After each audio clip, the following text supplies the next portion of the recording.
ये कारवां का आगाज अब आगरा तक सीमित नहीं रहना है।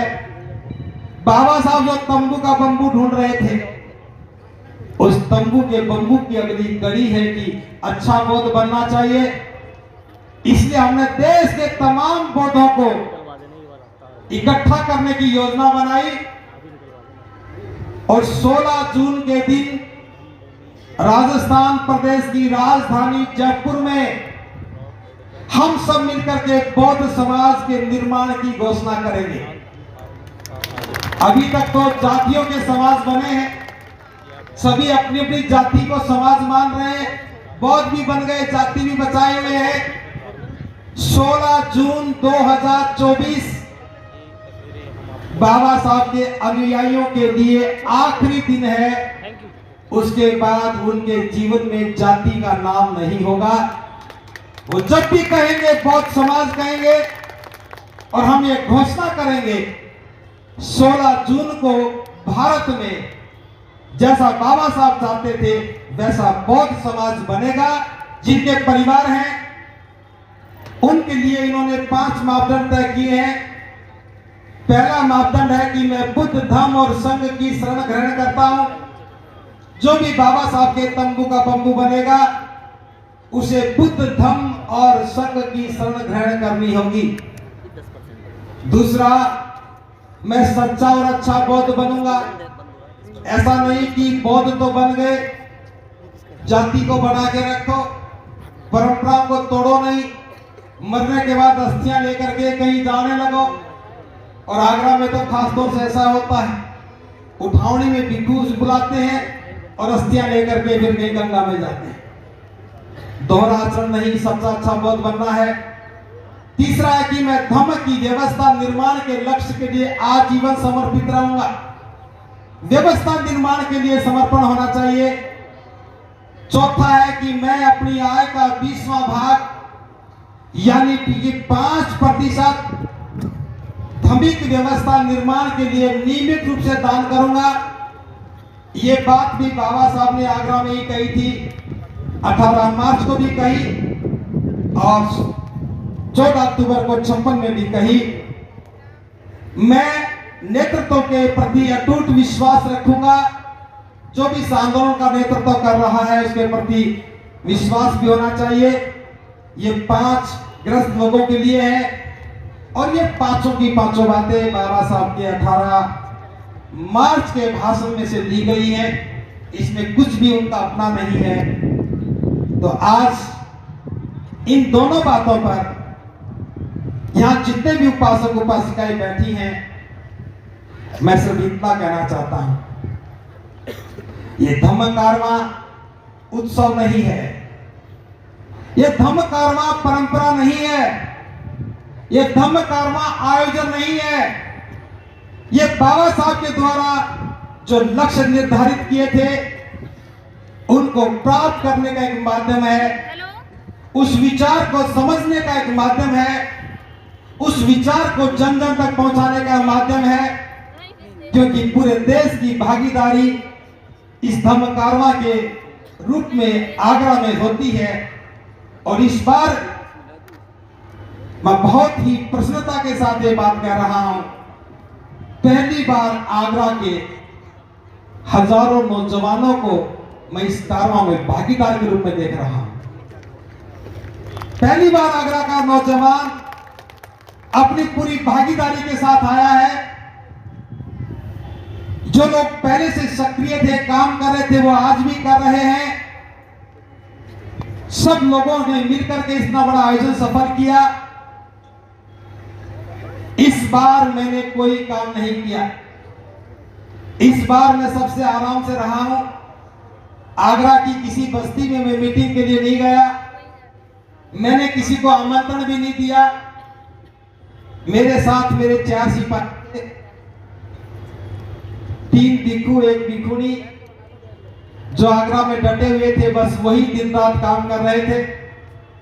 उनकी वजह से आप लोगों तक बात पहुंची, तो मैं उनका भी बहुत बहुत साधुवाद ज्ञापित करता हूं कि उनके अथक प्रयासों से और जो आगरा का विशेष रूप से जो नौजवान बाहर निकल के आया है और जो बुद्धिजीवी साथ खड़ा हुआ है, इस कारवां को इतना आसान बना दिया कि हम बिना तनाव के इस काम को कर पा रहे हैं।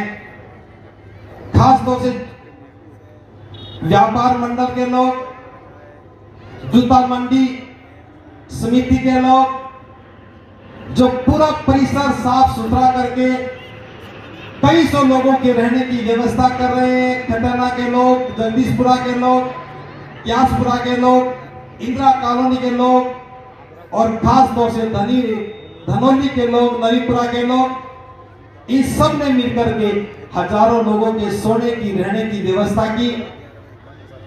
और मुझे इस बात बड़ा सुकून मिला कि बिना ज्यादा प्रयास किए आगरा ने इस सारी जिम्मेदारी को अपने कंधे पर लिया। और आप जो खाना देख रहे हैं जो बना है, दाल और चावल को छोड़ करके, दाल और चावल अलीगढ़ की ओर से है, बाकी सारा का सारा खाने का प्रबंध आगरा की ओर से है। कुछ लोगों ने पैसा ला करके दिया है, वो टेंट के लिए है। कुछ पैसा बचा होगा तो वो जो प्रचार सामग्री के लिए है। बस मुझे इतना पता है, ये कारवां ना तो कभी शुरू होता है और ना कभी रुकता है, बस ये चलता रहता है। और चलने का नाम ही कारवां है, इसीलिए हम चलते रहते हैं। आपका सहयोग बना रहे, बस इतनी कामना करता हूं। अगली बार इससे ज्यादा आना है। एक बात जो मुझे और कहनी थी, ये कारवां का आगाज अब आगरा तक सीमित नहीं रहना है। बाबा साहब जो तंबू का बंबू ढूंढ रहे थे, उस तंबू के बंबू की अगली कड़ी है कि अच्छा बौद्ध बनना चाहिए। इसलिए हमने देश के तमाम बौद्धों को इकट्ठा करने की योजना बनाई और 16 जून के दिन राजस्थान प्रदेश की राजधानी जयपुर में हम सब मिलकर के बौद्ध समाज के निर्माण की घोषणा करेंगे। अभी तक तो जातियों के समाज बने हैं, सभी अपनी अपनी जाति को समाज मान रहे हैं, बौद्ध भी बन गए, जाति भी बचाए हुए हैं। 16 जून 2024 बाबा साहब के अनुयायियों के लिए आखिरी दिन है। उसके बाद उनके जीवन में जाति का नाम नहीं होगा। वो जब भी कहेंगे बौद्ध समाज कहेंगे। और हम ये घोषणा करेंगे 16 जून को भारत में जैसा बाबा साहब चाहते थे वैसा बौद्ध समाज बनेगा। और जयपुर में, आगरा जयपुर के लोगों के द्वारा, पूरे देश के बौद्ध प्रतिनिधियों के द्वारा, इस विशाल गरिमामय भिक्षु संघ के द्वारा उसकी घोषणा की जाएगी। तो मैं आमंत्रण दे रहा हूं राजस्थान के लोगों की ओर से, धम्मभूमि की ओर से, आप सभी के सभी लोग आज से ही तैयारी करो। सफेद सफारी सिलवाओ या जैसा पहना चाहो वैसे सफेद कपड़े पहनो। और जयपुर के कार्यक्रम में कम से कम 2 लाख लोग आने चाहिए। मैं कोशिश तो 5 लाख कहने की कर रहा था, फिर कभी ऐसा लगा कि गर्मी बहुत ज्यादा है और लोग बहानेबाज भी बहुत हैं। कहेंगे जी गर्मी बहुत ज्यादा थी, जैसे घर में तो गर्मी नहीं, गर्मी तो सब जगह है। इसलिए बहानेबाजियों की ज्यादा संख्या होने के कारण मैं थोड़ा सा संकोच कर गया। लेकिन 2 लाख लोग तो हैं जो बहानेबाज नहीं है, उसमें आप भी हैं। तो गर्मी में अगर गर्मी नहीं लगेगी तो क्या सर्दी में लगेगी? एक बार पनवल में एक कार्यक्रम था, दिसंबर का महीना, बहुत ज्यादा कोहरा पड़ रहा था, कमरे में भी कोहरा था, दरवाजे नहीं थे, खिड़की नहीं थी, लोग दुखी हो रहे थे। तो मैंने कहा दुखी क्यों हो रहे हो? लोग सर्दी में शिमला जाते हैं ठंड देखने के लिए, और हम बिना शिमला गए ठंड देख रहे हैं। मान लो कि शिमला में बैठे, किसी को ठंड नहीं लगी, ऊपर से पानी बरस रहा था, चू रहा था, और टेंट में सो रहे थे। तो गर्मी का दिन है, इसलिए विशेष है। राजस्थान में जाए गर्मी का अनुभव ना करें तो काम अधूरा लगेगा। इसलिए 16 जून को हम सूर्य को भी चुनौती देंगे, क्योंकि बाबा साहब द सिंबल ऑफ नॉलेज है, ज्ञान के प्रतीक है। ज्ञान के प्रतीक के सामने सूर्य की गर्मी का कोई अस्तित्व नहीं। तो बिना बहाना बनाए जयपुर में जाना है और बौद्ध समाज की घोषणा में शामिल होना है। और उस दिन वो महापर्व होगा। आप अपनी जाति और जाति की मानसिकता को परित्याग करके आएंगे और अपने बच्चों की शादी भी, विवाह भी बौद्धों में ही करेंगे। तो अगर सहमत है तो मेरी बात का अनुमोदन करें हाथ ऊपर करके। और जब तक सारी फोटो ना खींचने हाथ ऊपर रखना। एक कैमरा वाले घुमा लो भी एक, फिर कभी कहोगे देखो झूठ बोल रहे। भिक्षु भी अगर सहमत हो तो जाति छोड़ने के लिए नहीं छोड़ रहे, नहीं छोड़ रहे, छोड़ रहे। बहुत बहुत साधुवाद। भिक्षु भी तैयार है, धन्यवाद। दूसरी बात, बौद्ध समाज होगा तो यह भी प्रश्न पैदा होता है कि बौद्ध क्या करें क्या ना करें। 1956 में बाबा साहब ने दीक्षा दी और आज भी सारे संगठन दीक्षा ही दे रहे हैं। दीक्षा के बाद शिक्षा भी होनी चाहिए थी। दीक्षा भूमि के बाद धम्म भूमि भी होनी चाहिए थी, क्योंकि दीक्षा के बाद धम्म होना ही चाहिए और धम्म होगा तो संघ भी होगा। वह दीक्षा दीक्षा है, ना तो धम्म ना संघ। तो हमने बौद्धों का कोड ऑफ कंडक्ट, बौद्धों का आचरण कैसा हो, बौद्धों का व्यवहार कैसा हो, उनके पर्व कैसे हो, उनकी परंपरा कैसी हो, उनके प्रतीक कैसे हो, वैशाख पूर्णिमा को कैसे मनाएंगे, धम्म चक्र कैसे मनाएंगे, अशोक विजयदशमी का पर्व कैसे मनाएंगे, सारे पर्व सुव्यवस्थित करेंगे। प्रत्येक पूर्णिमा को क्या करना है, उपोषण कैसे करना है, अपनी जो गलतियों के लिए क्षमा याचना कैसे करनी है, जो हम कमाते हैं उसका 20वां भाग दान कैसे देना है, पारमिताओं का अभ्यास कैसे करना है, शील का आचरण कैसे करना है, मध्य मार्ग पर कैसे चलना है, उस सब का एक नाम है बौद्धों का घोषणा पत्र, जिसे मैनिफेस्टो। वो तैयार हो चुका है।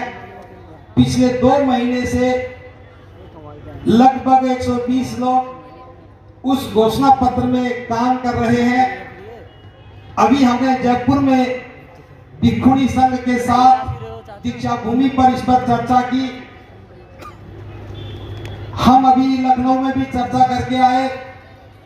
हर प्रदेश की राजधानी में जाकर के चर्चा करेंगे। आप में से जो भी उपासक उपासिका इस काम में अपनी भागीदारी देना चाहे, विचार देना चाहे, कोई भिक्षु भी अपनी राय देना चाहे, तो सभी को आमंत्रण है। अभी हमारे पास 16 जून तक का समय है। हम मई के महीने में बुद्ध पूर्णिमा तक ये सारी तैयारी करेंगे और बुद्ध पूर्णिमा के बाद दिल्ली में एक बड़ा कार्यक्रम करेंगे। उस कार्यक्रम में उस घोषणा पत्र की एक एक बात को आपके सामने रखेंगे। जब सबकी सहमति हो जाएगी तो उसे पास करेंगे और जिस पर सहमति नहीं होगी तो उस पर चर्चा करेंगे।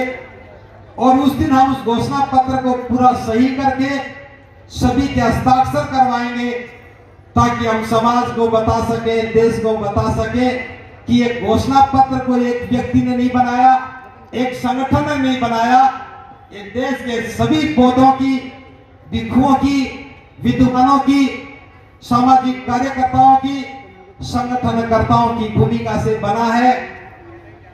तो 16 जून के बाद इस देश के सभी बौद्ध उस घोषणा पत्र के अनुसार आचरण करेंगे।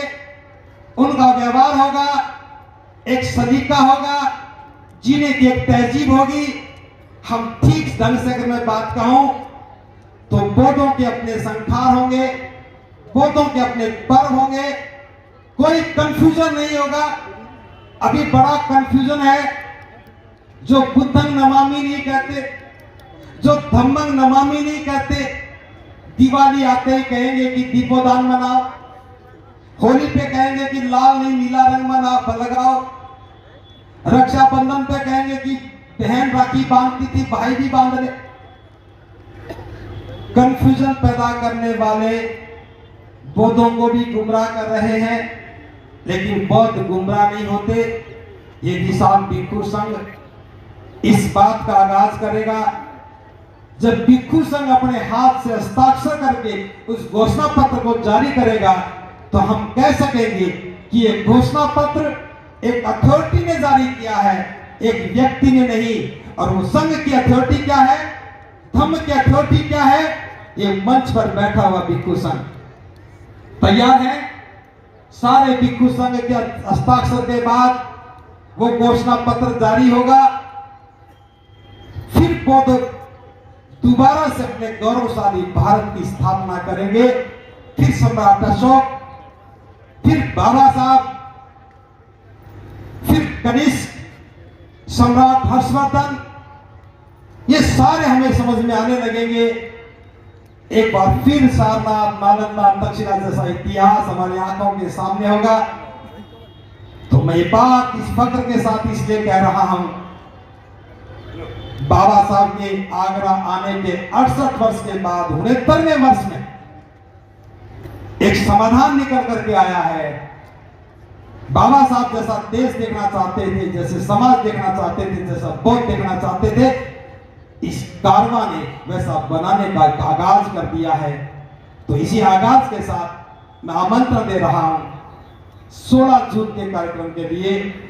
परिवार सहित आना है, छोटे छोटे बच्चों को भी लेके आना है, सफेद कपड़े में लेके आना है। और शायद एक कार्यक्रम 2 दिन का करेंगे, वो बाद में बता देंगे।